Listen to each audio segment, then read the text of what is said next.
Welcome back to Talking Points. We are speaking to Sharon Yatich, who is a poultry farmer.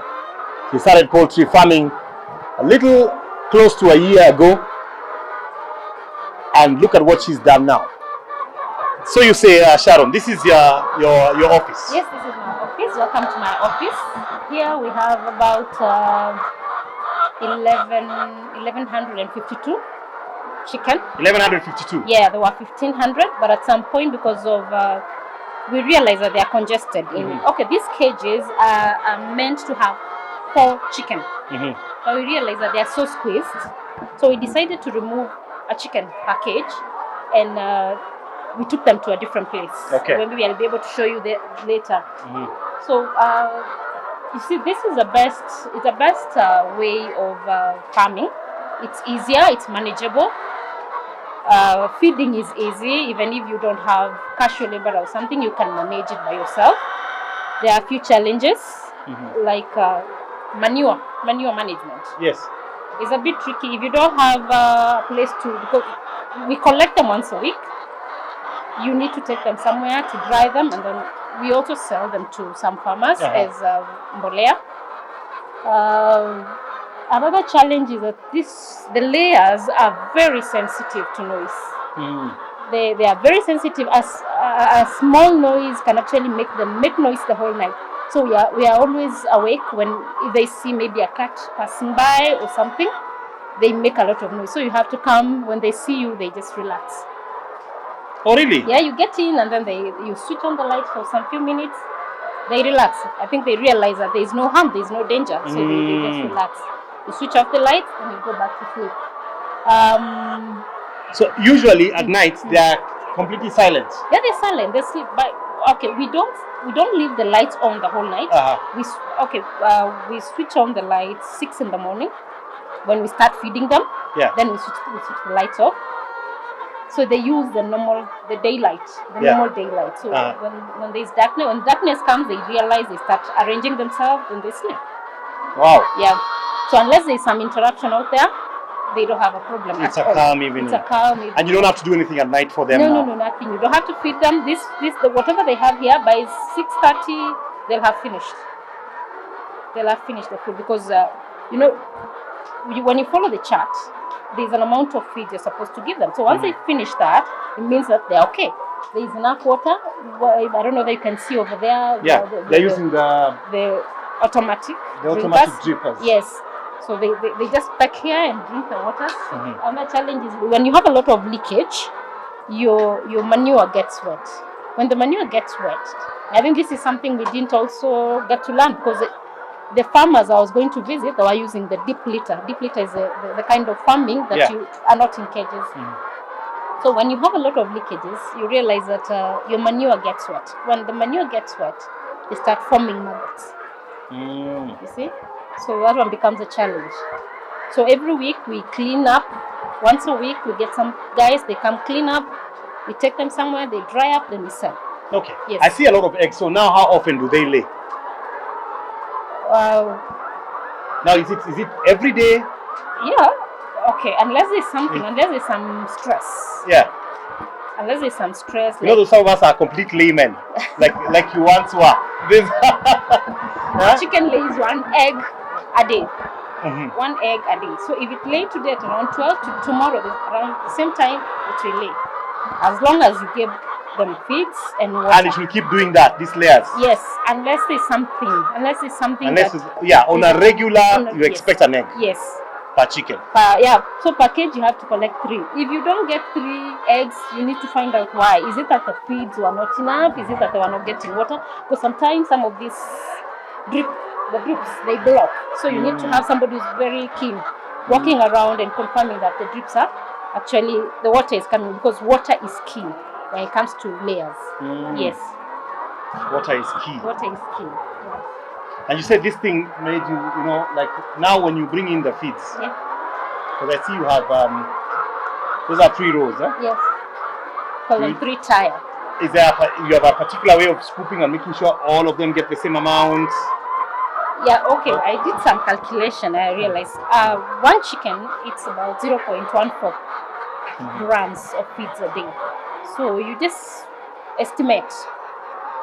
So you see? pour in estimation. You pour in The estimation, three- yeah. The 3. If they're supposed to like eat 3 gunias or 140 kgs a day, you make sure you poured 140 kgs. You make sure they are equally distributed. Yeah. Wow. And then you keep checking because some eat faster than the rest, so you need to come and sometimes you distribute And even out. even out, redistribute again. Because some eat faster than the rest. Oh, like we have some greedy ones. Yes.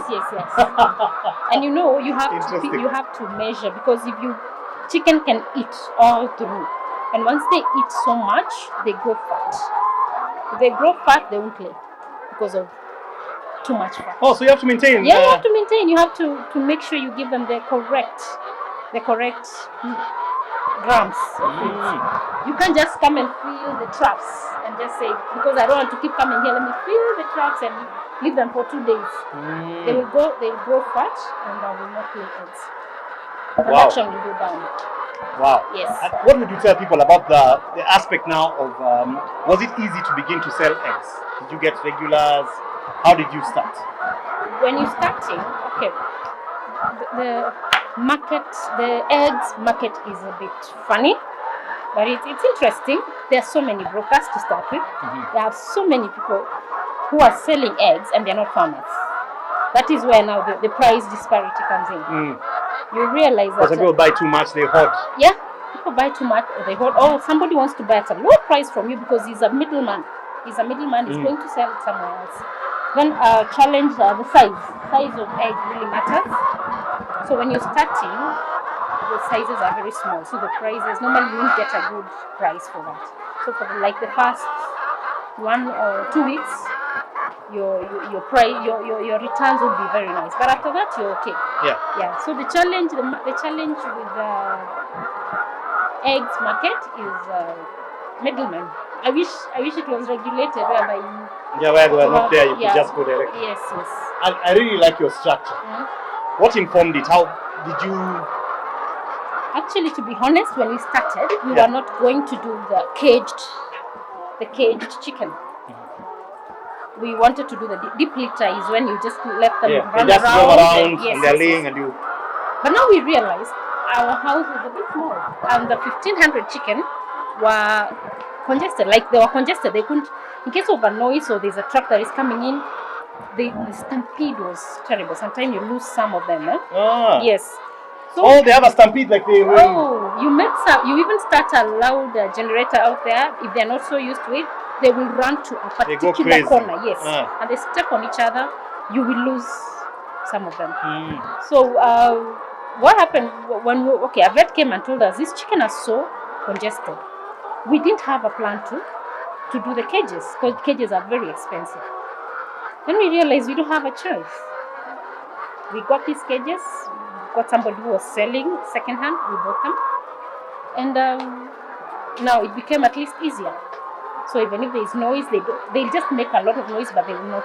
The mortality rate went down. Yeah, it really went down because hawakanyagani tena. So this is how we got into the cage, but that was not our plan. So those are some of the challenges that if you don't know, you find that you didn't have a budget for it, but you have to. Okay, and how do you keep the place clean, disease-free? We disinfect every day. We spray every day. Okay, manure we collect once a week. Disinfection we do every day to avoid a lot of flies inhabiting the place. And I have a guy who does this every day. The collection of eggs is once a day. We collect them. Okay, we collect around 2 p.m. Then maybe later in the evening, the ones that are delayed to lay. Oh, that's really nice. Really nice. It's a good business. Not bad. Yeah. What would you advise somebody who is starting out? Listen, you wanted to say something. Yeah, I've realized this one hanged herself. I don't know what happened. Oh dear. Yeah, these are the challenges again you encounter with cages. You see, it got stuck. It got stuck.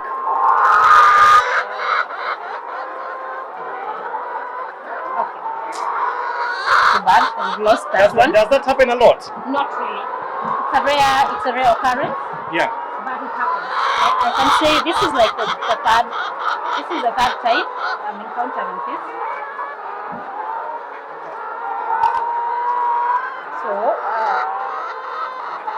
So sometimes you can have. So this, yeah, such it's not a common thing, but it happens. You know, it happens. I see what you're saying. Yeah.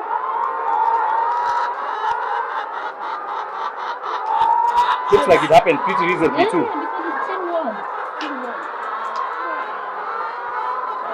Sad. Pole sana. Pole sana. We're going to take a break on that note. We are at a poultry farm for Mr. and Mrs. Yatich. Just looking at what some people are doing at home. I know some of you at home, you want to do poultry farming, you don't know how to start. This is a good time for you to throw your hat in the ring and see what you can do there. I'm Levi Kones. We'll be right back after these messages.